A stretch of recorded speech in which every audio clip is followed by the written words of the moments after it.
నమశంకరాయ. April 30వ తారీఖు రోజున నరసింహస్వామి జయంతి. అనగా వైశాఖ మాసం శుద్ధ చతుర్దశి సంధ్యా సమయంలో దుష్ట శిక్షణకై హిరణ్యకశిపుని సంహారార్థమై స్వామివారు అవతరించినటువంటి సమయం.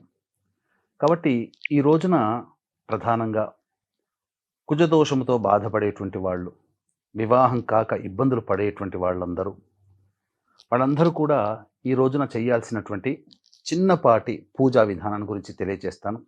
ముందుగా వీక్షించేటువంటి ప్రేక్షకులకి ప్రధానంగా మీ జాతకరీత్యా కలుగు విద్య, వివాహ, ఉద్యోగ, దాంపత్య, అనారోగ్య సమస్యల నివారణకి, అలాగే మేష, మిథున, కర్కాటక, సింహ, కన్య, వృశ్చిక, ధనస్సు, కుంభమీన రాశిలో జన్మించిన వారికి శనిదోష నివారణకై సర్వదోష నివారణ పూజలు హోమాలలో భాగంగా మే 1వ తారీఖు రోజున సాయంకాలం 6 గంటలకి సర్వదోష నివారణ పూజలు హోమాలు జరిపించి శక్తిపాతం చేసినటువంటి కరుంగలి మాల ఇవ్వడం జరుగుతుంది.